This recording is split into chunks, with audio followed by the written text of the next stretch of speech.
Hey guys, what's going on? It's me, Captain, and I am here today taking a break from my usual writing to share with you guys an instrument I created and pass it along to you. So this is created entirely using free VSTs that you can download yourself. And I'm even going to walk you through the strip so you can make the strip yourself in your own DAW if you like. The basis for this Dextroid patch, or instrument rack, sorry, is Dext, which is a free Yamaha DX7 clone. It's great FM synthesizer. I'm just going to use a bass patch, nothing fancy, but you guys should check this out. It's really cool. Well, I mean, if you want this instrument rack, you're going to have to. Okay, so let's walk through this right off the bat. Here's my MIDI clip.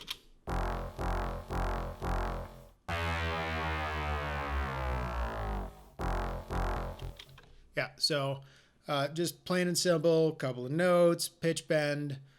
And then another thing you guys should totally check out, VPS Scope CM edition. Go grab a copy of Computer Music Magazine and get a copy of this scope. It's phenomenal. It's free. It's awesome.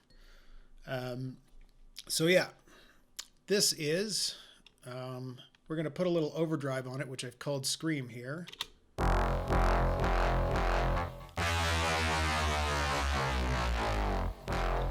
Yeah, and that's just overdrive or some drive and saturation. I'm going to throw some beef, which is stereo parallel compression.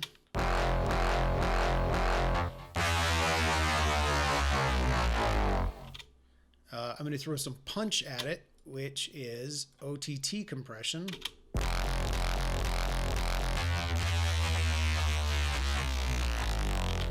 And I say OTT compression, it's specifically two OTT compressors, one of which is set up to be punchy.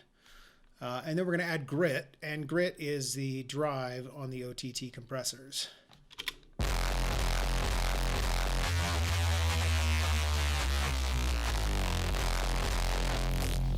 And then we've got boom, which is the resonance from the BX subfilter.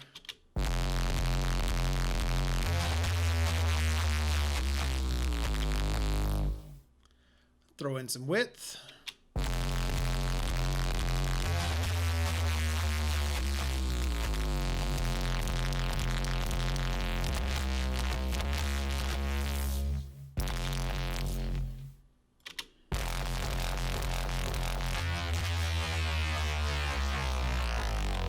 Anyway, so you guys get the picture. Lots of post-processing options with very little effort. So I'm going to break this chain down real quick. All right, inside of this, we've got an instrument rack, which I called the Monster DX. We've got Dext, which you guys can go download for free. We've got my Neuralizer rack, which has a saturator with drive and gain compensation so that you can actually tell whether you're making the sound better or if you're just making it louder. In this case, it should compensate pretty well, so you won't end up with a louder sound. Next, we've got a gate, and you may have to adjust this. You probably won't, but this gate keeps the tail down so that the artifacting from OTT is minimal. Next, I've got my simple OTT with tail remover, which is the OTT plus reduce ambience. And what that does is, again, that keeps that OTT tail artifacting that happens, especially when you're driving the shit out of your sound. It totally keeps that from going overboard. Next up, we've got my advanced subchannel group.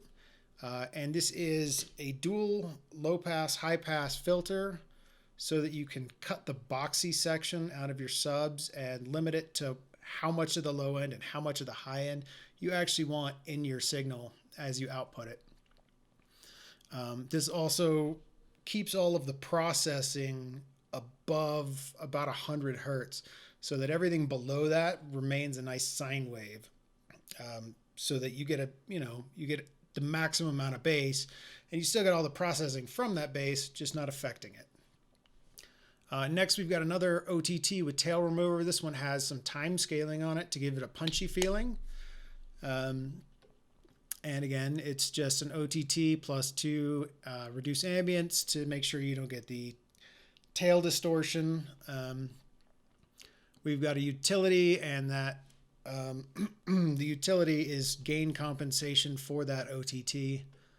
I've got another saturator at the very end of it to A, make sure we don't clip, and B, for more gain compensation.